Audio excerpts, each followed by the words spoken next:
Hey, folks.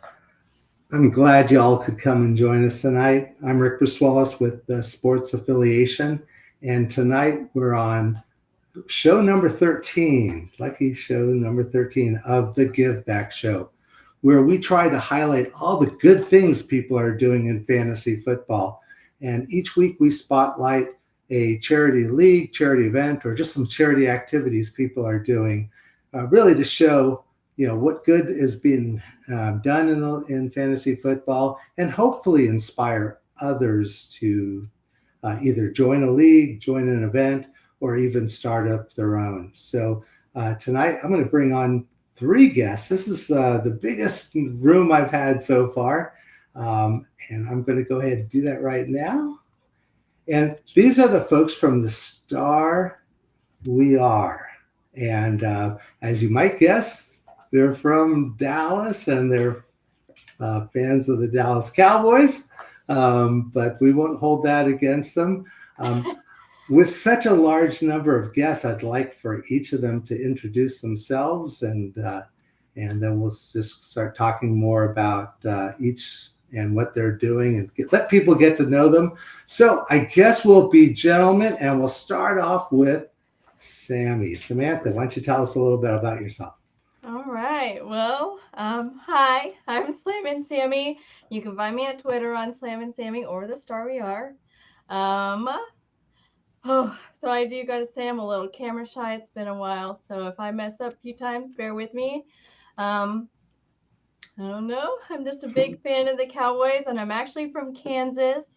But driving to Arlington is the best 5-hour trip I'll ever make, so I can't wait to do it many times this season. Awesome, awesome. And then what we'll do is we'll go clockwise and go, Jimmy, why don't you go ahead and introduce yourself as well. It is your man Jimmy J's here. I am a member of the Star We Are team. Your volume's pretty No low audio. right now. No audio There you there. go. Much better. Is that better? Yeah, you were muted. It's your man Jimmy J's here. Now you can hear me. I'm team member of the Star We Are. And so we're Team Give Back.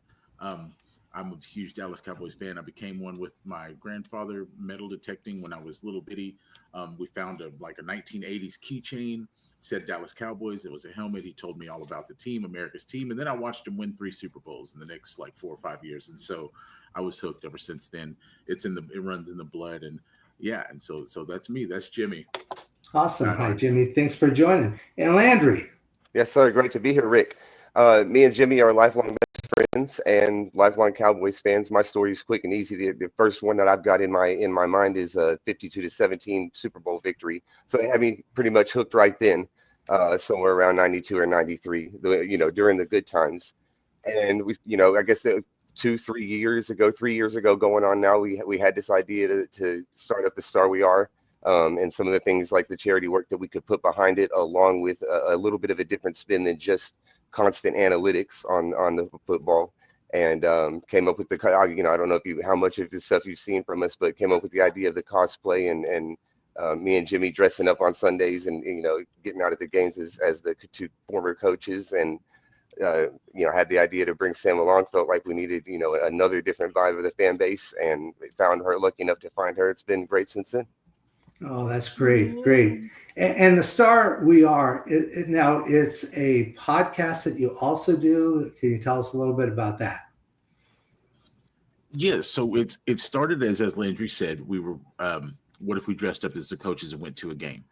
And then we're like, well, hold on, that could really catch some attention. Should we call it something, or should we do something or tie something to it? And we just kind of pitched the idea around the Star We Are.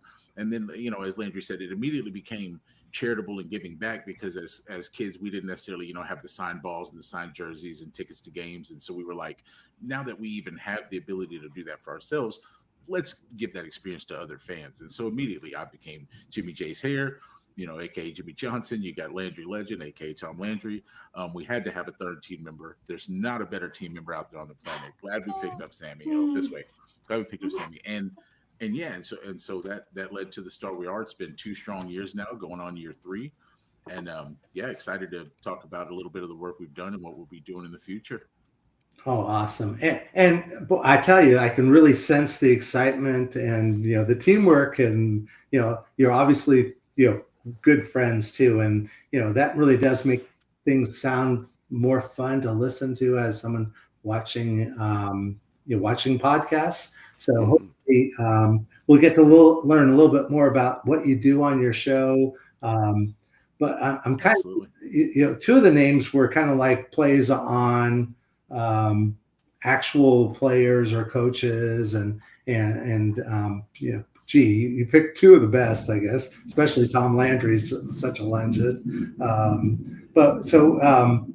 And you mentioned you dress up. Do you also do the full hair? And I wanted to know more about that. So as far as the hair, listen, to have Jimmy hair, you got to have Jimmy money, right? And that's a little tough, right? It's that thing's he keeps it. That's 7 hours a day of hair work. That's a blowout and everything else.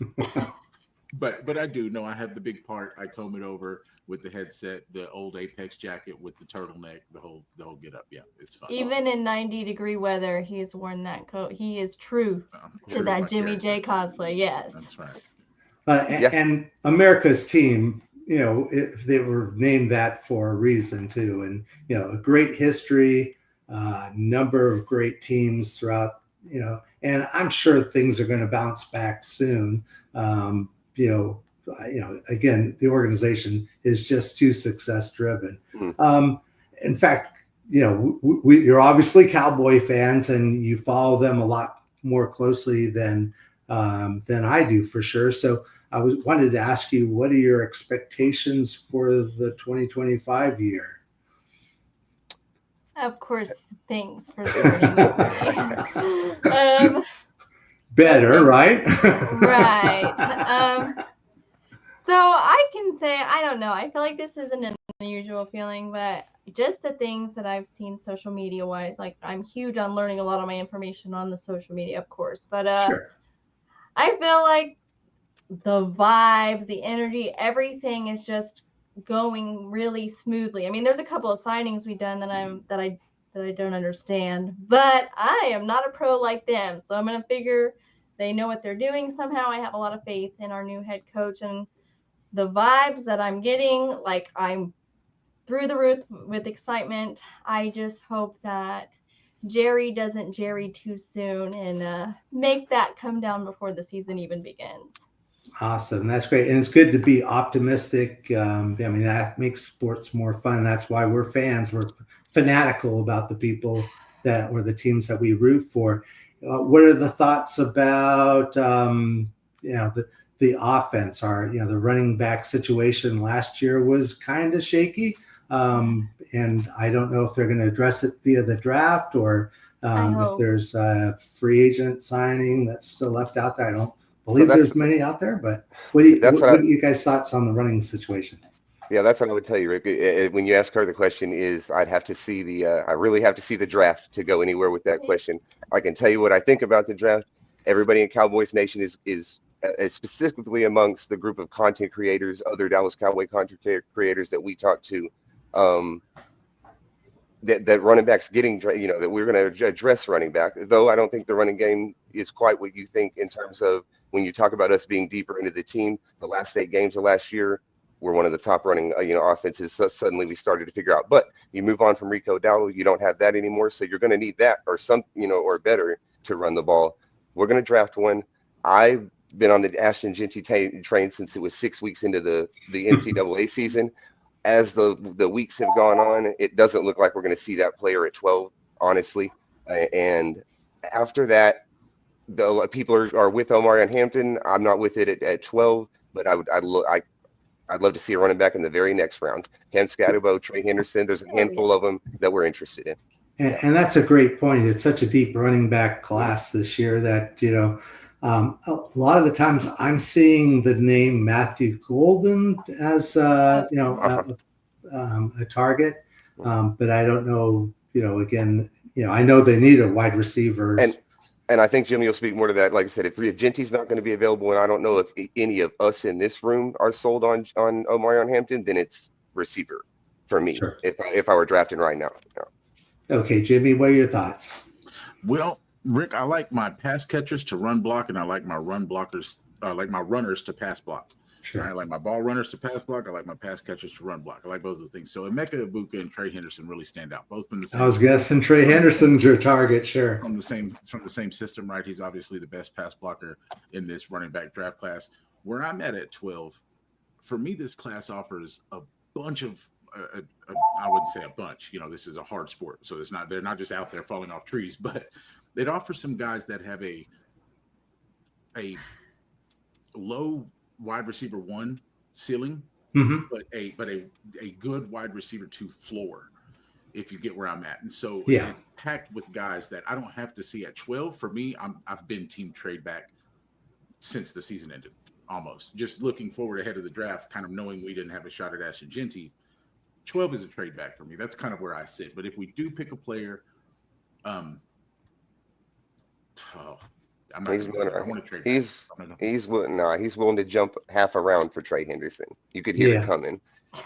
And you might trade back and then trade forward again if Henderson's still on the board. So, and I'll tell you, as a Houston Texan fan, I just saw this and I shook my head because I kind of think the same. I think that the Texans are in a fine draft position for what they need, but there was the idea that there would be a trade between the Texans and the Cowboys, with swapping first round picks, but a second and a third, or a second and a fourth or fifth, and I just don't see the Texans giving up that much draft capital to move up, especially when I think, and again, there's the same sort of interest in Houston. Is Emeka's the type of wide receiver that the Texans also like. But I think they're probably looking at offensive line, and I don't know if it's going to be a guard or a tackle, or a lot of times the guards play tackle and the tackles play guard, as they go from college to the pros. But I think the idea was that the one that they were most interested in would go before the Texans' current position, and so that they would move up to get the one. I was just thinking, what would they be moving up for as you got into it? Tackle sounds like the one that you might have a need to get to 12 for to get that high. And tackles generally go high in the draft. I mean, again, higher than their draft position, even in their valuation. Sure. So the interesting trade, I don't think it's going to happen. And, I don't think there's a lot of trades that happen generally between Houston and Dallas anyway. We have that rivalry thing going on. So I don't, but it's what about the other side of the ball? I know that the Dallas defense has been strong, in the past. And again, that would be considered though an area where you all are going to need to draft. I would say strong is a very subjective word. I would say our defense has been Micah Parsons and some playmaking DBs. Defensive tackle, linebacker, injured. Always. Yeah, they're always injured. Yeah, our defense has been Micah Parsons and some playmaking corners. And Micah Parsons, and I play a lot of IDP leagues, so I have Micah Parsons on 2 of them. It was a bit of a disappointment last year. I don't know if it was because he was dinged, or if the offenses were able to target him more and double team him more, but he wasn't the impact player that he has been in previous years. But looking for good things, are they going to add a defensive tackle to go alongside him? So when you ask about that side of the ball, defensive tackle has to be it. It's the one position where we lack the most, and it's sad to say that when you spent first round pick on it recently, but it is. If Oso did, which I'm glad we signed him and retained him, but if Oso Digizua goes down, we're done. I don't know who we got there. I really don't. So we need some help there. Linebacker's always injured. DeMarvion Overshown obviously going to come back late. Later in the season. So. That's what happens when you completely whiff on a first round defensive tackle. So complete whiff. Well, one thing, we got the draft coming up, and we're all excited about it. Starting up on Thursday, watch draft day already, so I'm ready to play. So the draft is important, but I kind of get to know a little bit more about your backgrounds and, for example, do you do this professionally, or do you all have, other things that you do outside of fantasy football that kind of, bring in the bacon? So if you want to just kind of go around in a circle and, tell us what you do outside of fantasy. Samantha, you're probably an infant a newbie at the fantasy football this last couple seasons, right?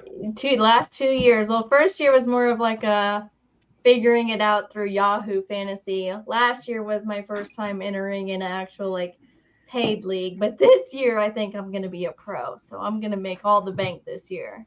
I got it figured out. It took some time, but she's a quick learner. She said she didn't know ball 2 years ago too, and you should hear her talk now. So yeah. Thanks. And that's the cool thing about fantasy football is that, there's so much information. There's a lot of content. There's a lot of tools to be able to, if you put the time and you have the interest, you can usually get up to speed pretty quickly. What about you, Jimmy? What do how long have you been playing fantasy football? Yeah, so years. A good 10 plus. The first couple years was just fun. Some buddies at ESPN League, nothing really to it. We decided, hey man, this is getting too competitive. We gotta make a trophy.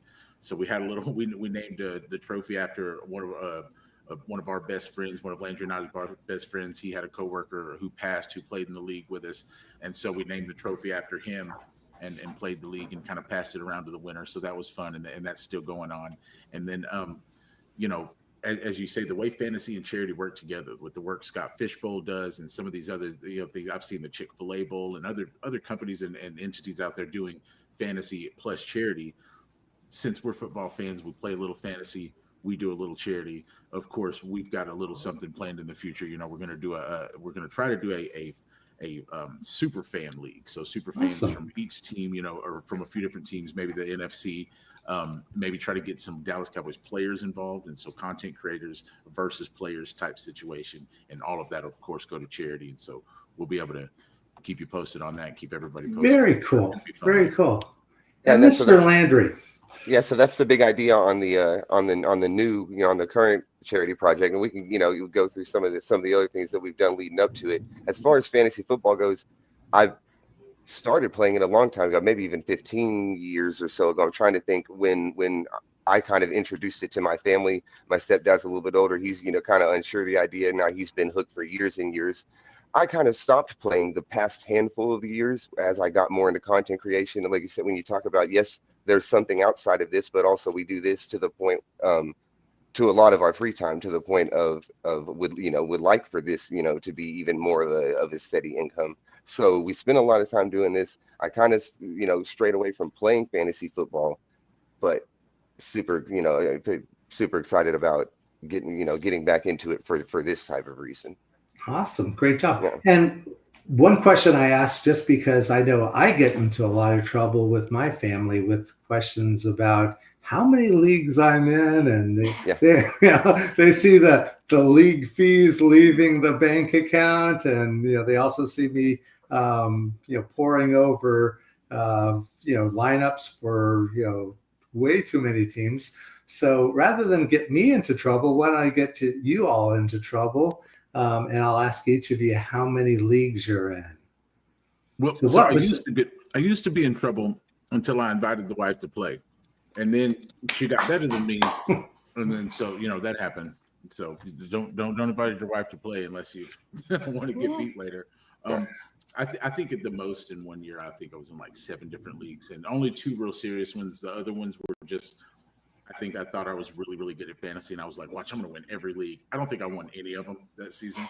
So, but it's fun. And some of the things you were talking about with all the different, avenues to look up stats, different metrics from different players, it feels so good to dig into all that info, put the perfect lineup together, and then be the winner. There's really nothing like it. Fantasy is really, really fun in that aspect. You are 100% correct. How about you, Landry? At the height, like I said, I'm going to be getting back into it if and when we get this league up and going. But at the height of my playing of it, I probably 3 or 4 leagues at a time. Like I said, for me, it was never too serious. It was just a way to consume more football. Yeah, Sammy. And it's a great way for that. As you know, I'm new to this. A couple years ago when I first started, it was Yahoo Fantasy, and kind of want to get some practice in. I joined, I believe, like 9 different leagues. Just a Dumbest draft. thing I could have ever done, because when, I am such a like energetic person. So when game day comes, I am a living disaster. I would always forget to change all my lineups, and Oh I would yeah. always get so mad because the one time I don't put somebody in, they get like 40 points that game. So last 2 years I've done with 4, and surprisingly that's gone really well, and I plan to stick with 4, no more, no less. Well, you all are so good and disciplined. At one point 2 years ago, I had gotten myself into a lot of trouble and I was up to 25. Wow. Now, and that sounds like a lot until I started talking to others who are a little bit more crazy than I am or was. And I've heard people say, oh, yeah, I'm in hundreds of leagues. And so I don't know if they're, We're not going to let you sugarcoat that. 100 leagues is insanity. 25 is still a lot. Okay. and it was way too many. So I did cut down last year. The year before last, I think I got down to about, I don't know, 12 or 13. And I got down to 10 this past year. Now, one thing I've gotten myself back into trouble, and I'm not even going to talk about best ball leagues because best ball leagues don't count, right? I mean, you draft, you put the league aside. Maybe they might have the ability to do free agent signings, but for the most part, you live or die with that lineup, and that's easy. So we say that they don't count, but yeah, I probably am closer to 20 again because through this platform, I'm learning about some really cool charity leagues that I say, oh, that one sounds kind of Sure. cool. It's about horror movies, and oh, that one sounds good. It's about favorite movies, and so all of a sudden, my numbers are See, I creeping don't know if back And it my up. wife's sounds, giving me a break for it, but we'll give you a break for it because it sounds cool. yeah, Yes, coming it from is. someone who's, from a fantasy football centric show, like you said, even this is the off season, but the other side of it is fantasy football focus. You got to, like you said, you got to be on the know Yeah, and that's play as true. much as possible. So, thinking about it all the time. Sure. So I got And, to ask you, Rick, when yes, you've sir. got something like 20 leagues, what's your a draft approach?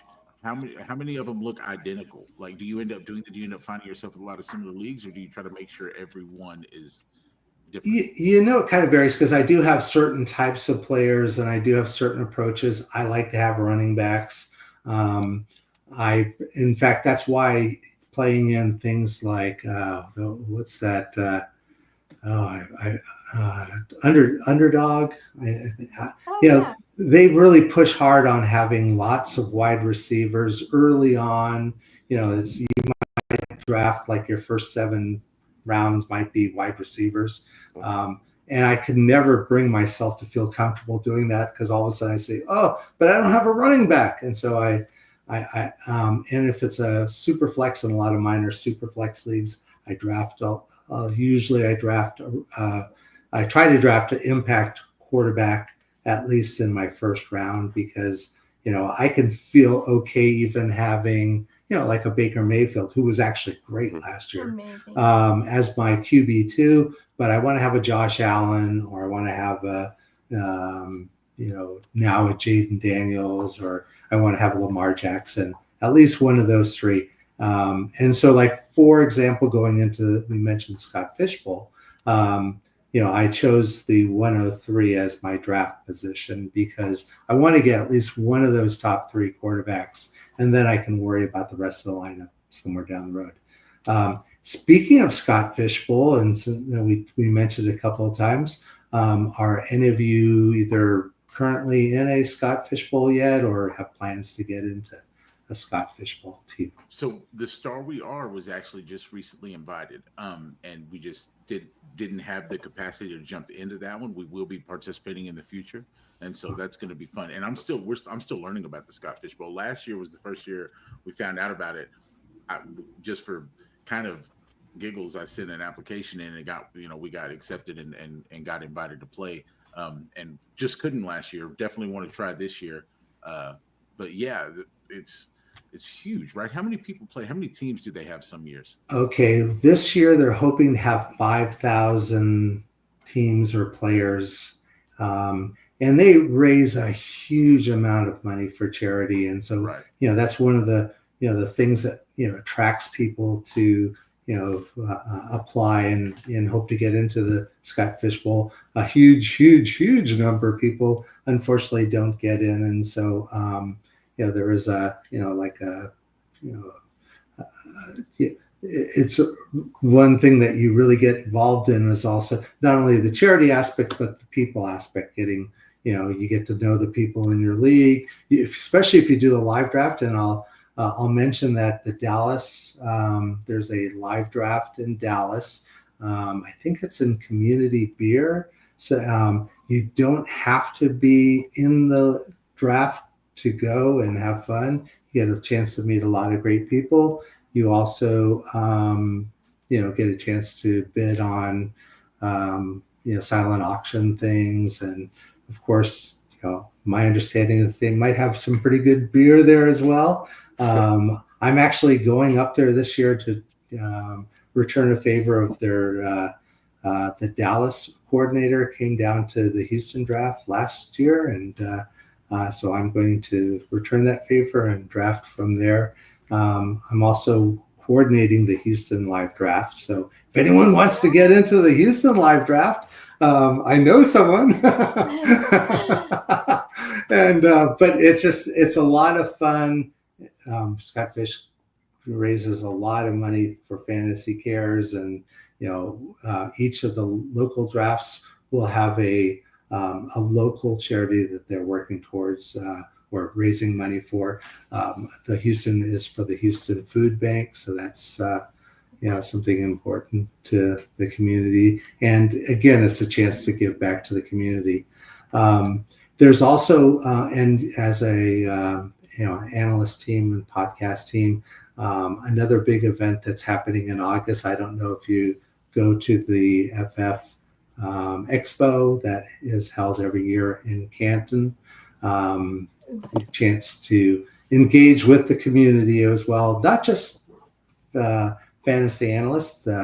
There's also a draw to just fans to be able to go. It's Canton's where the Hall of Fame is, and there's also a lot of that's reason enough for most fans. That is, yeah. And I've never been to the Pro Football Hall of Fame, so this is my first time. I hope you enjoy it. I went like 3 years ago, and I feel like I can't wait to go back already. Like, it's amazing. You've been to the Pro Football Hall of Fame? I didn't even know that. I have a bag. Actually, I could go grab it right now. Yeah, I went, and as you can tell, I kept my gift bag. Like, it was amazing. And like, I don't know, I got goosebumps being in there. Like, I don't know how to explain it. And seeing all them heads, well, don't Sammy, get me started. I'm going to reach out to you for advice, because this will be my first trip, and I want to make sure I allocate enough time to be able to see everything, and to make sure I go right to the things I want to see the most, and get just the history of it all. And as you could tell by the hair on top, I've lived through a bunch of history, and so it'll be fun to see some of the players that I can remember watching. I moved here from California, so I was a 49er fan originally. Okay. And so seeing players like John Brody and Gene Washington and Dick Witcher, and then Ed Pine, a linebacker, to show my IDP roots. But then, of course, going through the Montana years and the Jerry Rice years and Roger Craig, and Roger Craig. It was a lot of fun watching, and again, Roger Craig going against the Cowboys. So yeah, good times. Yeah, the catch, Dwight Clark and the catch. Surely. So anyway, and I think we mentioned the podcast. But how long have you been doing the podcast? And where can people find you on the podcast? Is over YouTube?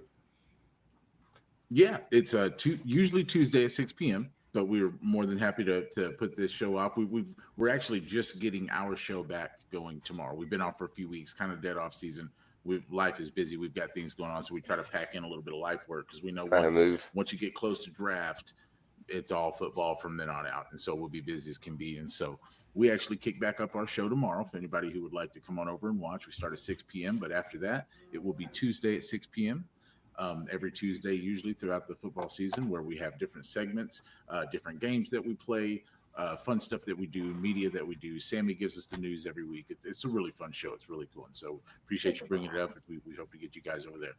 Awesome. Last year was the first full year, kind of because the StarWeAre is 2 or 3 years in. The first year was really focused around just building the following on X and so forth, getting a little networking going on. And when we saw the potential, for things, we wanted to be, more prepared, have been through some of all the technical things you talk about before we started up the show. So half of it, all of last season, about a half the season before. That's about how far we are with the live show. Well, that's we really had cool. Spaces before, but yeah. And you did Spaces before, which is Sure. a great way to build the community and build an audience really Absolutely. quickly. That's smart. Now, and even though it's competing on Tuesday evenings with this show, I will definitely help encourage people to watch your show. They can watch one recorded or watch that's the great thing about this way. Technology these days. It's there. Once we do the show, you can always go watch it. You can't miss it. So Sometimes Awesome. That's a little bad when you make silly mistakes like I do. Some of the things I've said I wish wasn't recorded, but here we are. No, I actually, I think that we're all people, we're all human. If all you have to do is look at some of my past drafts, and you'll see that I'm more human than most. So, but I think what Samantha means, Rick, is we don't all eat about 45 slices of pickles during our podcast. Oh my! I do a thing where I always have a snack during our podcast. Like I feel like it just calms my nerves. So it's either pickles or beef jerky, and not really much in between. Well, and it reminds me, Rick, you asked about more specifically about it, more than just how long we've been doing it. Yeah, we have a lot of fun on the show. Like Sam's talking about, she has a snack. She's stress eating pickles one day. We play games. It gets past analytics. There's analytics. We talk about how the Cowboys did last week. We talk about why we think they mostly didn't win last year, but did or didn't win. What it's going to look like the next week, but everything in between too. So awesome. Yeah, just to piggyback off that, it's the super fandom, right? That's where our mode is our hashtag is fan responsibly. We're all about the super fans. We're about the passion of the sport. You don't have to know ball. You might just love a single player. You might just be a Des Bryant guy. You probably not this guy's fan anymore, and that's understandable. And we'll be taking this down during the beginning of the season, so just stick with us for that. but yeah, we're like Landry said, we have some segments where we talk analytics, we show stats, we do those things, but it's a little more of the fun side, a little more of the fan side. We do a segment coaching the fans, where we kind of maybe, for lack of better words, maybe make fun of some bad fan decisions, but the fun side of the aspect of it, the camaraderie and the fandom of the sport is kind of what the StarWeAre is about.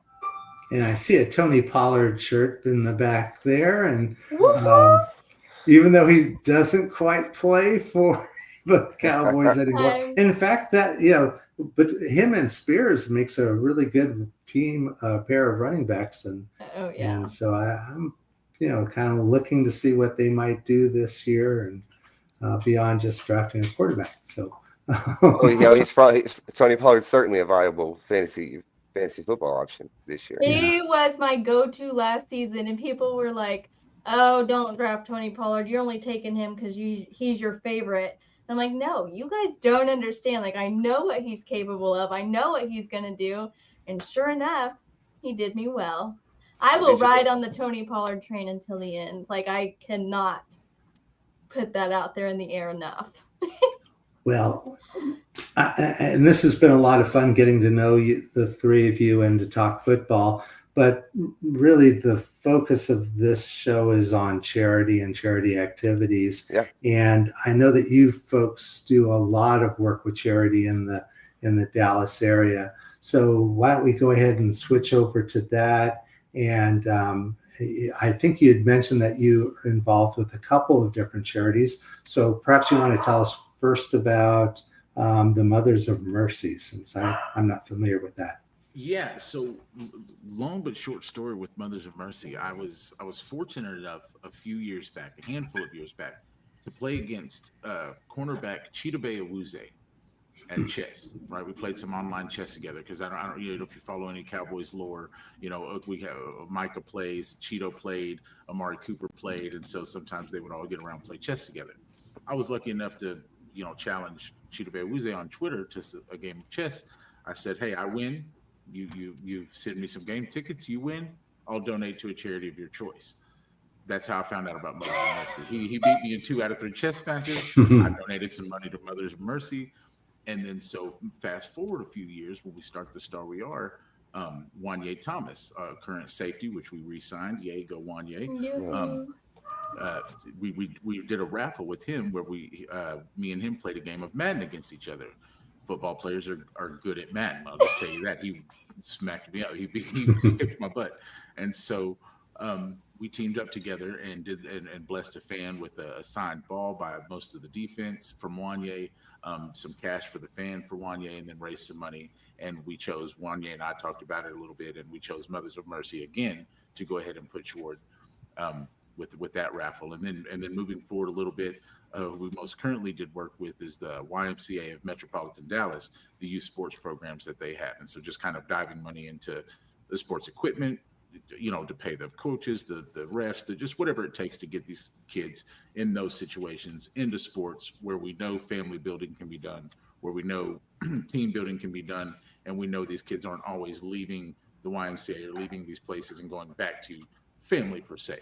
And so, Sure. you know, getting money in that aspect, and then it also involves our sport, and so it's all good things. And so those are the two main charities that we've been able to raise a little money for and work with thus far. Landry and I like to do a lot of local stuff on the ground with our local sports teams in the area we live in and stuff like that, youth sports, and so we're always diving money into those things. And then of course the giving back to the fans part, right, which is charitable. We've sent a young lady to a football game, and her dad, who had just lost her grandfather, they were supposed to go to a game, didn't get a chance to. We were able to bless them and send them to a football game. A super fan from Germany was able to win some items signed. He had never had a signed item before. He's the guy that spent money to fly from Germany and come watch a football game.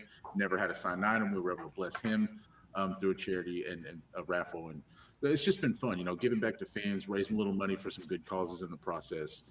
It comes full circle, and it makes what we're doing as super fans totally worth it. So I'm glad you bring that up. I'm glad you asked, because it's really where the heart of the Star We Are lies. Yeah, and one of the things that I've been most impressed about, it sounds like, and either through your outreach via social media and your personalities, but you have made great connection with the local sports teams, especially the Cowboys. And so it's so impressive. I mean, I love the sound of, gee, I'm playing for, or we're trying to raise money for a favorite player's charity. And all the players have, or most of the players have a charity of choice that they feel strong about. Right. And what a great thing, you know, and the fact that then you also build an interaction with that player. You know, I'm sure a lot of folks are jealous that, you know, you're able to do that. You know, it's like, how many people can say I played chess with, you know, a couple of Dallas Cowboys? I won't lie, it was crazy. When I won the second game, I was really like, holy crap, I'm going to beat him, and I'm going to get some tickets to a football game. I think I had been to one at that time in my life, like a standing room only ticket. And so I was like, I'm going to beat Chidobe Awuzie at chess. I was kind of freaking out. You know, I was fanboying a little bit. I was like, bro, I was like, give me a second on this next move. I'm kind of tripping. I can't believe I'm really playing you. I'm like, you know, so no, and it is. And I'll give you a little hint or drop a little inkling. It's nothing special, Rick. It's just persistence is key. For instance, and I'll just throw it out there. Jimmy's got no shame. There's no shame in my game. There's probably 60 rookies out there that got a DM from me saying, hey, you know, that's what it is. It's persistence. It's asking. You don't ask, you don't receive. And so it's just presenting. And then you'll be surprised to find that some of these players like Cheeto, Des Oh, Bryant, who receptive. invited us, up on stage during the night that Jimmy Johnson went to the Ring of Honor to do something special for that moment. And just when you reach out to these guys, like you said, we're all humans. They are too. Some of them are just like, yeah, let's do that. That sounds cool. The Cooper Beebe, our center right now, his family comes to all the tailgates, hangs out They with are all the so fans. awesome. They're so good. That's So true.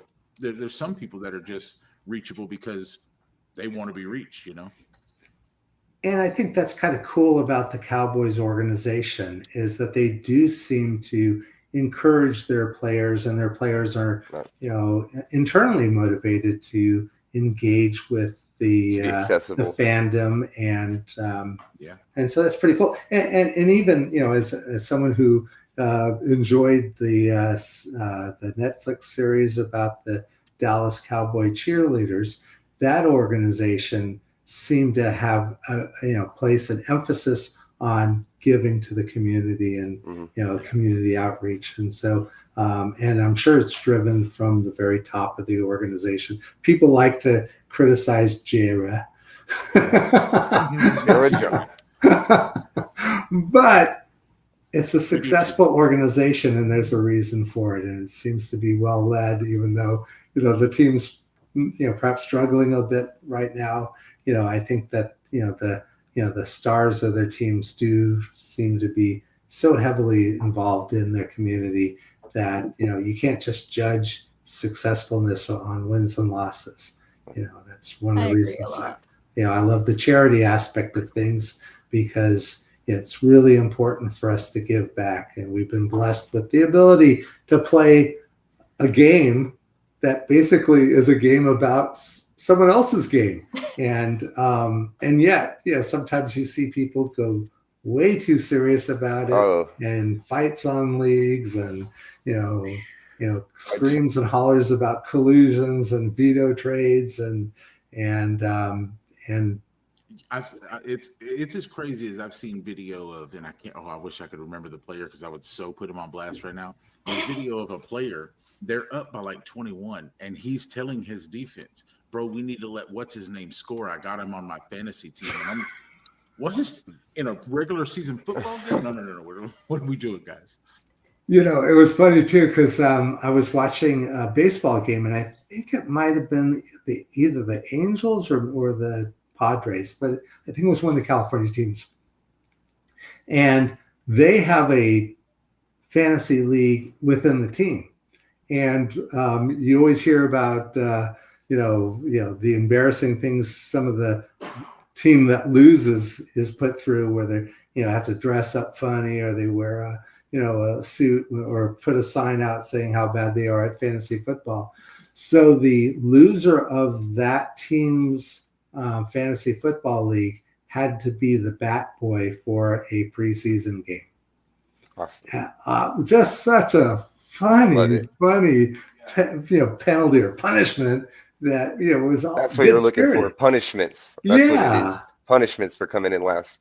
Yeah. So so I love the fact that you're so connected with the sports teams, the players on the teams, and the community through the work that you're doing. Any other advice you have for people? I mean, persistence is a really good one. That's a good one. Yeah. I don't know.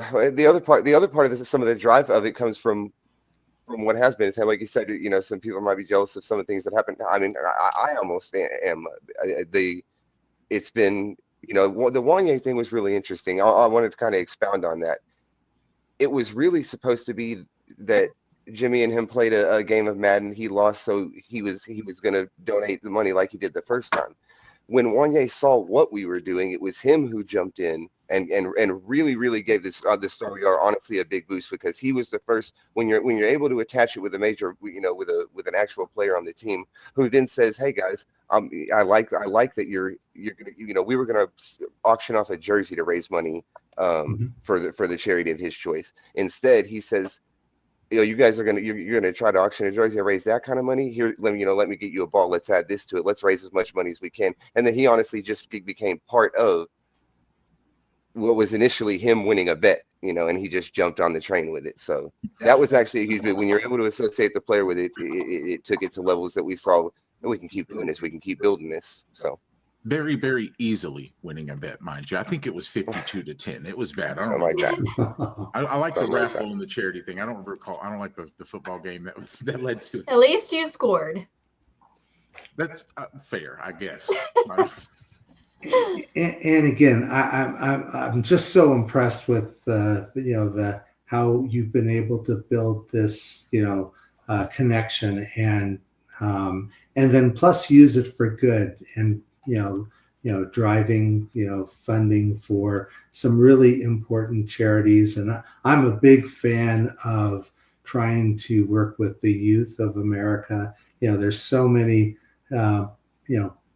ways that they can go the wrong path, and instead to encourage them to do things like YMCA or youth sports, and I've talked to others who are doing similar things to try to encourage girls into playing sports. Like Play Like a Girl is a great charity. Yeah. Oh, yeah. I talked to Wendy and Michael from the Battle of the Sexes some weeks back, and that's one of the charities that their Battle of the Sexes League supports. But and not just sport, encouraging sports, but also encouraging women or young women, girls, to go into science and technology, and building more success and a much more diverse community that we can all grow and learn from. So I love the fact that you're doing that with young people. As a parent, I'm a girl dad, although both of them are 31 and 26. It's I know that one of the three of you is tending to a young child while doing this podcast. Yeah. So super impressed with your ability to juggle. And so, but it's so, those are the years I miss. I miss that great feeling when your daughter's running down the hall saying, "My daddy's home." Now He's a little rascal, but I wouldn't trade him for the world. I can definitely tell he has my attitude, and that kind of scares me for what's to come, but wouldn't trade it for anything. Oh, I bet. Funny thing is that great kids seem to follow great parents around, and so I have a feeling your son has that advantage going for him, and I'm sure it's going to be very cool. So why don't we remind people how they can get in touch with y'all? If they have questions, if they have they'd like to be able to follow or watch your podcast, or if they want to get information, should you develop the fan league or the super fan league that you're talking about, how's the best way people can get in touch with y'all? So the absolute best way you could do it is to reach out to the TheStarWeAre page. I don't know. That's where you're going to get everything that's best from that page. You can also reach out to each one of us individually. I am Slammin' Sammy. I am on my personal account pretty often, and I love when people reach out to me to reach out to us. So people are always welcome to message there, but definitely should hit up the TheStarWeAre page. We will definitely get back, and we love to interact with everybody. Like, that's part of what makes us us. So we really look forward to it, honestly. Yeah, there's so much flow on X, formerly Twitter, that probably, it's their DMs are open. That's probably one of the best ways. There's an email, TheStarWeAre1@gmail.com. You can stop by the show live and chat with us during the live show. And if you want to start something. What else do we have in terms of? There's a ticker running on the show that talks about if you want to be a guest or if you have some opportunity or something. Runs the email and so forth. So it's TheStarWeAre all over all platforms. Awesome. And well, I'll look forward to watching your show, following you all on the Twitter beast, and I've slowly inched my way over into the blue sky pool too, because it seems to be a nice world over there as well. But I will definitely be following you all, and Yeah, and I'm hoping, or I'll keep my fingers crossed that we just see more and more from you. Even though you're Dallas Cowboy fans, and I'm supposed to not like you. Yeah, you're such great people, and you're doing. Believe me, you're okay with us. We only have a problem with Philadelphia. I like Texas. I just don't. They're just not my personal team. But I have no Houston Texans issues with the Philadelphia Eagles. Yeah, a lot of time the folks in Dallas try to make it sound like, oh, Houston, they're not even a city yet, so we don't even see them. They're like a little fly that we flick off. But no, we're and as I said, I'll be up in the Dallas area for the Scott Fishbowl live draft at the end of June, and so hopefully I'll get a chance to see y'all either there and about, and in the meantime, hopefully I'll get a chance to see more and more of you, and y'all continue your success. It's super. And thank you for coming on the show. I know it's hard to, squeeze time in with work, fantasy stuff, family, and other things. Pleasure's all on this side, Rick. We really appreciate the invite. It's been fun. It's been super cool. I like to hear, guys committed, and I've just before you send us up out of here, I've got to ask, with the 20 plus leagues that you play in, what's the most leagues you've won in a year? Oh, I've won 2 or 3 per year just by luck, and just by being in 20. Yeah, just by having sheer number, the numbers, love it. But no, and some of the leagues I play in, most of the leagues I play in, I should say, are the managed leagues, at least, are dynasties. So, and that's like the draft that we're looking forward to on Thursday is really the draft that I most of the time look for, because I'm not in too many startups. Scott Fishbowl being a big, probably the biggest startup that I'm involved in. But yeah, it's all luck, and I play for fun. I mean, if you're playing against 5,000 people, the odds of you winning, I'll probably find $100 bill out on the street before I win a Scott Fishbowl. But it's just the fun of doing it, the fun of interacting with the people you get to meet, and giving back a little bit to the local community, the larger community around us.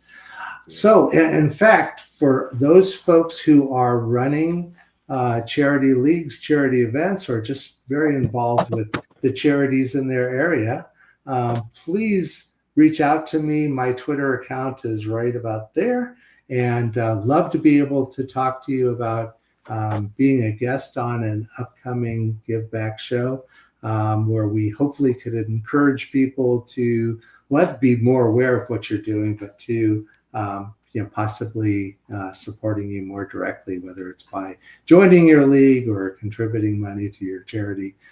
So please reach out to me, and we can get you on the schedule.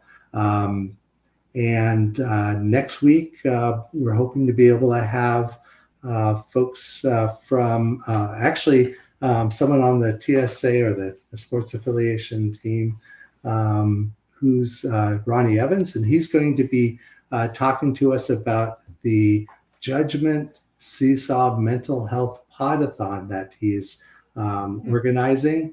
And again, mental health is such a huge, important issue here, not just in the sports world, but just overall, that anything we can do to raise awareness and help people just feel better and do better about themselves. Such an important cause. So I hope you're back here next week, same time, to be able to learn about that. And again, thanks everyone for being here. Thanks everyone for watching. And please, continue to be good, do good, and whenever you can, please give back. And we'll see you next week. Bye now.